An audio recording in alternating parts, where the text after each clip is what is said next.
本当の日本のリアルな形っていうのを、目の当たりにした瞬間だったので、誰もが知ってるものじゃないものを取り上げるもの、現場に行かないとわからないようなものがたくさん詰まってる場所なので、なんかいろんなところで人がつながっているよっていうことをすごく意識しているプラットフォームなのかなっていうのは。メディアって便宜上言ってるけど、僕にとっては結構個人ブログみたいなイメージ。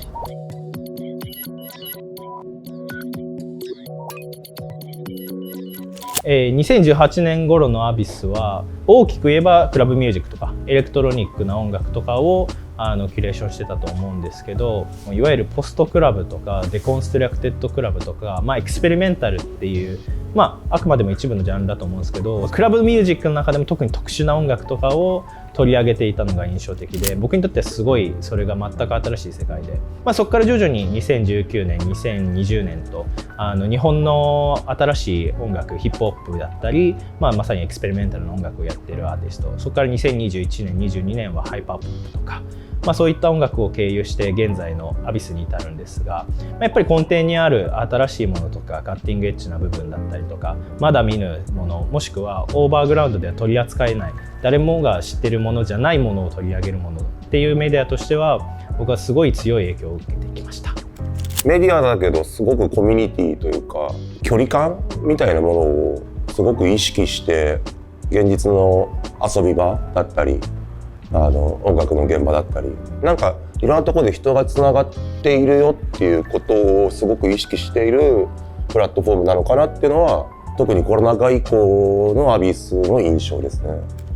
アビスはそのマガジンだけではなくて、そのアイディアを交換できる場所なんですよね。やっぱりその現場行ってでその出演を見てとか次のトレンドを読んだりとかですね、なんかいろんなアイディアを交換できる場所なんですよね。やっぱりその海外の視点から見ると、その日本はやっぱりかっこいいじゃないですか。でその部分で、やっぱりその海外のアーティストは日本でも人気を持ってたいために、なんかどっかのプレスに乗っけたりとかしたいっていう希望はすごく強くて、基本的にはその日本で成功してれば、どこでも成功できるよっていう話はよく出てきますけど、アビスがすごく重要なプレスインターネット、マガジンにはなってますね。2020年の後半ぐらいから音楽始めたんですけど、2021年ぐらいに、友達と音楽の話とかしてる時にアビスの話題が出てくるようになったんで、そこで知りました。アビスがスタートした2018年だったかな。その前に僕はその WWW っていう渋谷のライブハウスでディレクターとしてその WW ベータっていうのを2017年から始めてて、自分がベータをやってて一番こうなんだろうな、親和性があるというか、一番その時流行ってたとか起きてた現象をちゃんとピックアップしてくれるっていうのがアビスだったっていうのがあるんですね。だからそこにとにかく情報を送ってなんか広げてくれるっていうのがあって、初めてその姿形みたいなものを見たのは、下北沢のサーキットイベントに自分が普通に遊びに行って、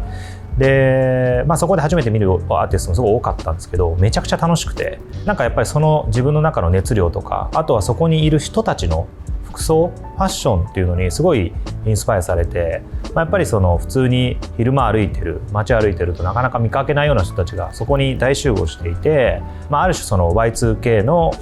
本当の日本のリアルな形っていうのを、目の当たりにした瞬間だったので、なんかその印象がいまだに自分の中ですごい残ってますね。文化が好きな若い子たちがそこに行けば何者かになれたりとか、新しい文化というものを学べる場所だなって思ってて、それが特に僕は刺さっています。インターネットだけで知ることができないようなことが現場で起こってて、それは東京のどのパーティーに行ってもそうなんですけれども、実際に足を運んでみるとそこには人間模様とか佐久間さんの人間性とか温かみだったりとか文化的な面白さ、現場に行かないとわからないようなものがたくさん詰まっている場所なので、僕は大学生4年間ですね、とても夢中になりました。オファー来た瞬間、学校にいたんですけど、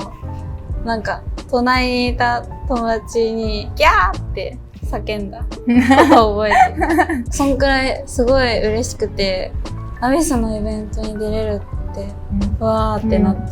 た。アビスのイベントとかに何回か出演させてもらってるんですけど、印象に残ったイベントが5周年ダブダブの X であったイベントで、その日はもうめちゃくちゃ楽しくて自分の出演だけど楽しみましたね。アビスの場合はそこにしっかりとした批評的な視点っていうのが、ある意味ではすごく厳しい、なんかこう基準みたいなスタンダードみたいなものもちゃんと見えるんで、いい音楽しかないなっていう、アビスのイベントでそれをこうやっているってことにみんなちゃんと必然性感じられてるんだろうなっていうか、なんかそういう意味でのホーム感はありますね。要は主催者の顔みたいなのも出過ぎないっていうのも結構、面白くって、ああいうのって大体こう主っていうかコミュニティの主みたいなのがこう前に出てきがちなんですけど、佐久間さんの方が全然出てこない。どこにいるんだろう佐久間さん、あれみたいな、なんかそこら辺のこう、ふわっと場所だけ作って本人どっか行っちゃってる感じも、個人的にはすごくいいなと思ってます。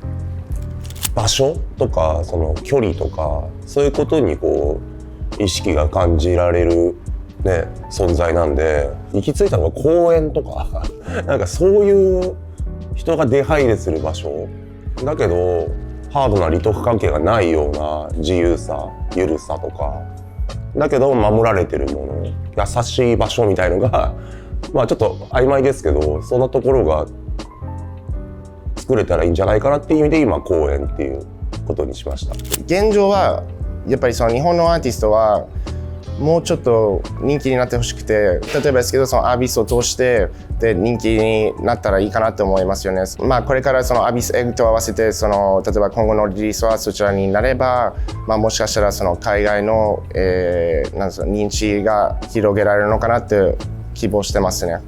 今までにない層につながるっていうことがなんか自分の中ではすごいワクワクしてるというか、それがすごく日本らしさもあるところだと思うんで、世界につながっていくっていうこと、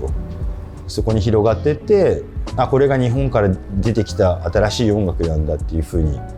思ってもらえるような、プラットフォームなのかレーベルなのか媒体なのかっていう、そこもぐちゃっとしてるんですけど、なんかそういう存在として世界に広がるっていうところ、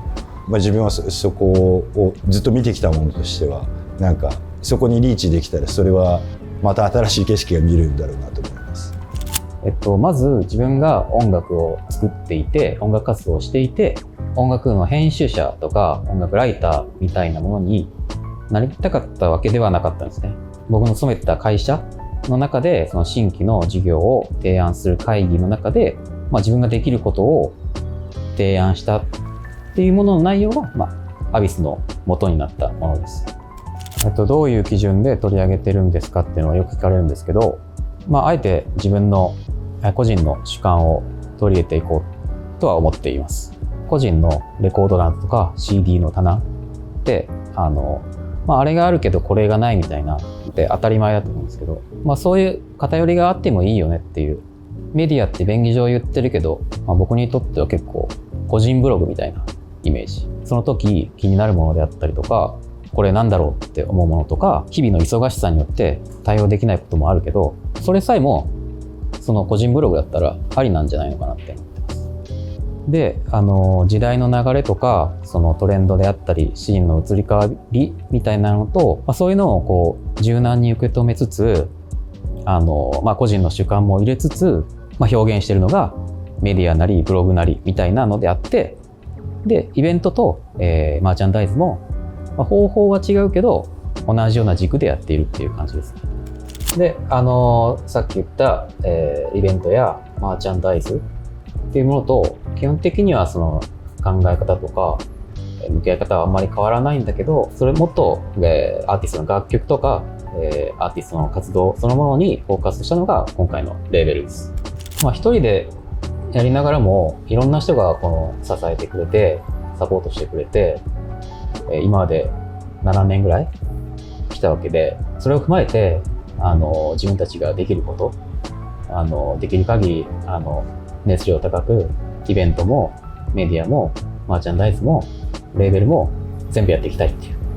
感じです。